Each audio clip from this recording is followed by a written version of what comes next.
Hey, what is going on, crypto people?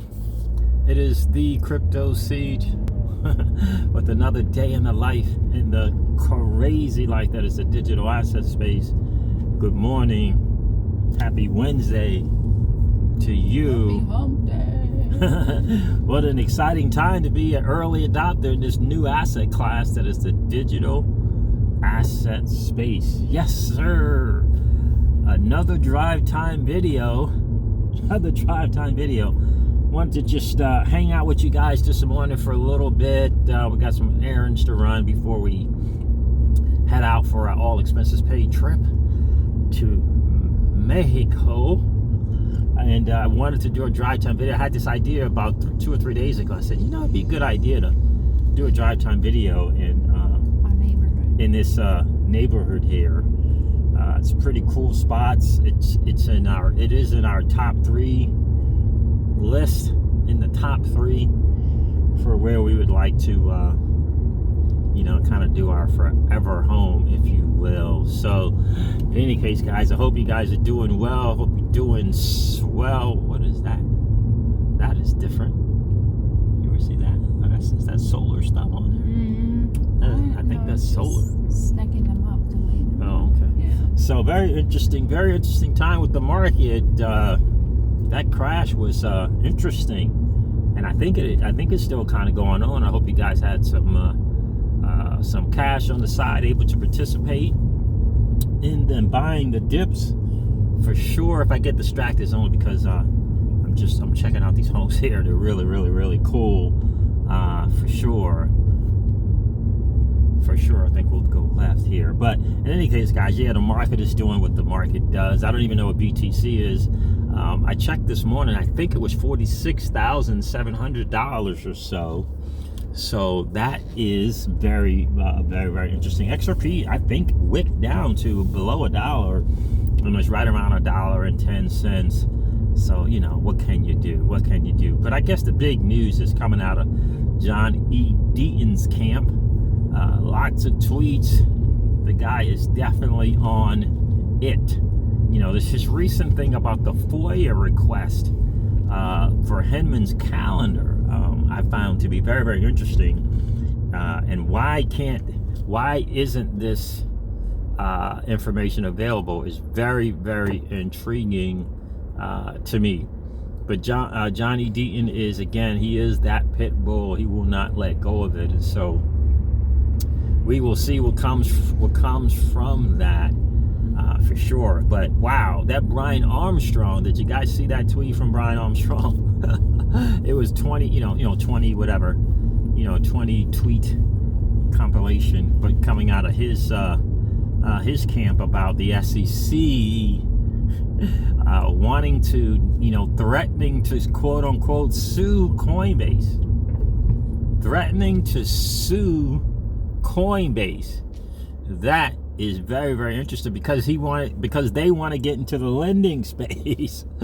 Oh, I just find that to be very fascinating. Number one, I covered this on the stream last night, and I said, well, I don't remember you saying anything to Ripple or saying anything about Ripple and saying, we appreciate you putting up the fight, and we all need to come together. I don't remember hearing anything like that from the Coinbase camp. Not one thing. Not a peep, not a tweet. Right? But now that the SEC this is a crypto company that just had an IPO, and the SEC won't talk with them, apparently. That's what he said. He tried to meet with them in May in DC. They would not meet with him.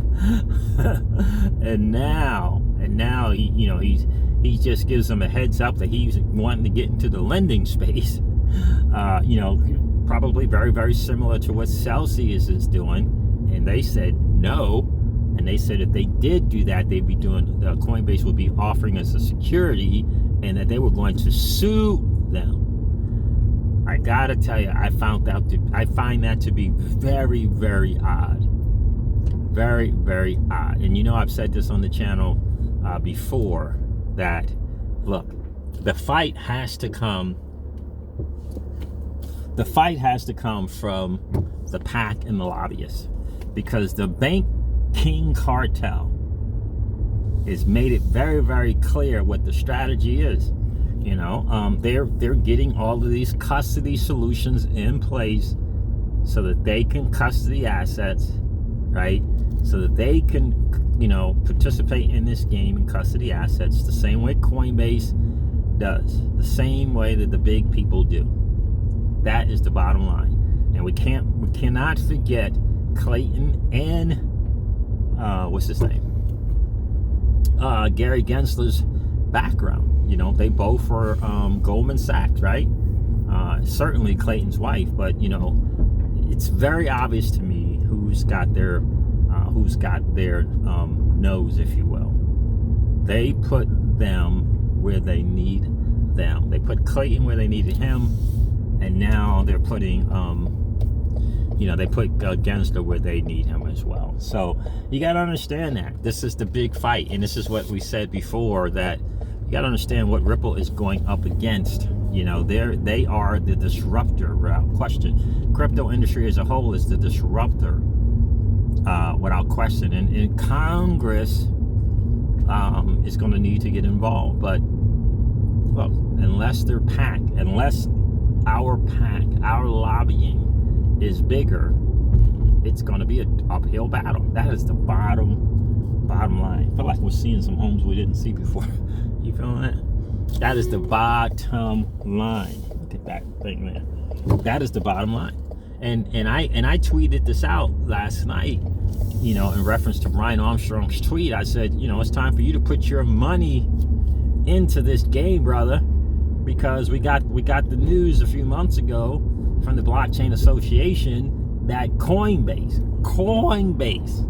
only contributed $150,000, $150K to the fight, to, if you will, to the PAC, to the lobbyists for the crypto industry. $150,000. And Ripple was the most at $500,000. And that's not enough. Yeah, I love this.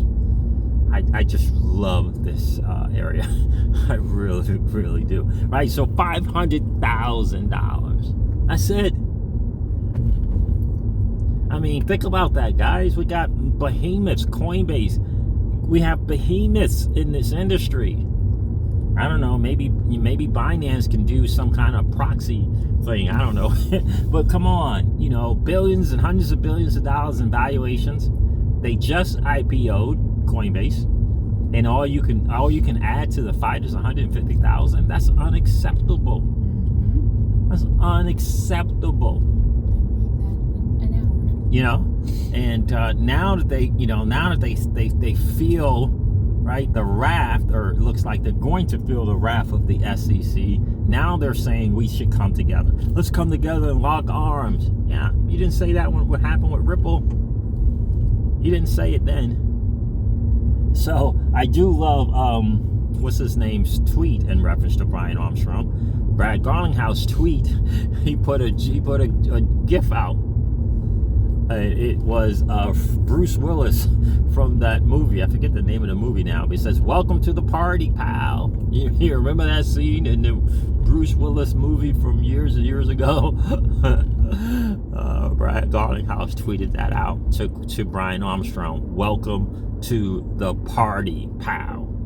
You know, I think that's interesting. You know, I remember a long time ago, people were saying that Coinbase and Ripple were partners, and you know, this and that, and I'm like, no, absolutely not. No freaking way. They were BTC Maxis, Coinbase, and they still are BTC Maxis. And the only reason why they're talking about coming together now is because the SEC is threatening them and won't let them participate and get into the lending space where they can charge outrageous fees and not give you anything on your money when you look to borrow, and all the whole other 9 yards, right?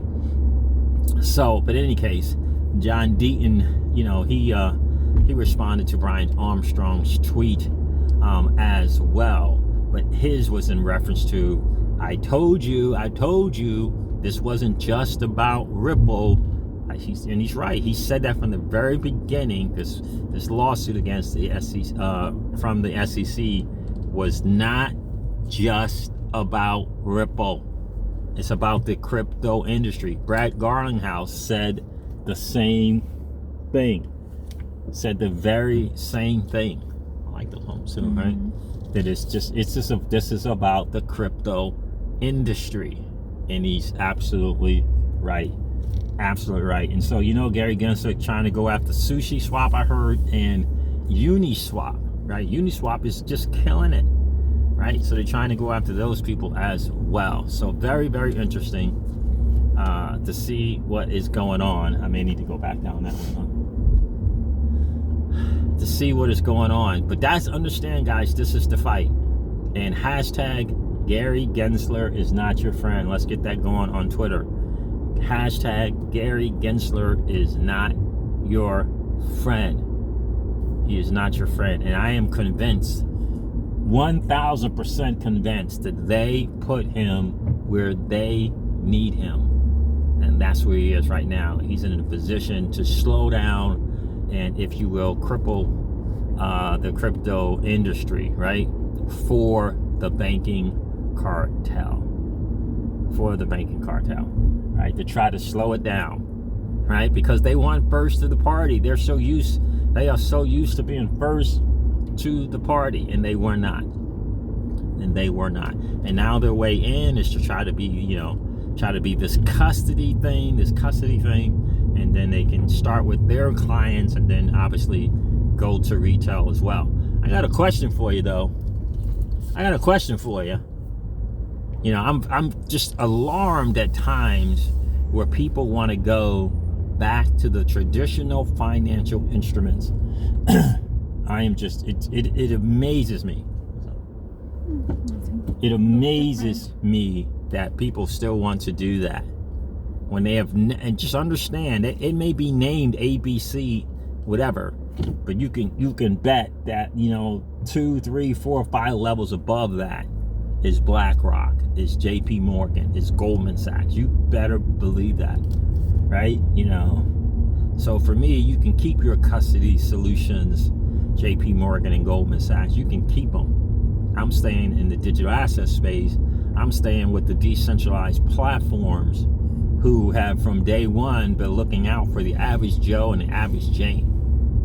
These traditional places are not looking out for you and I.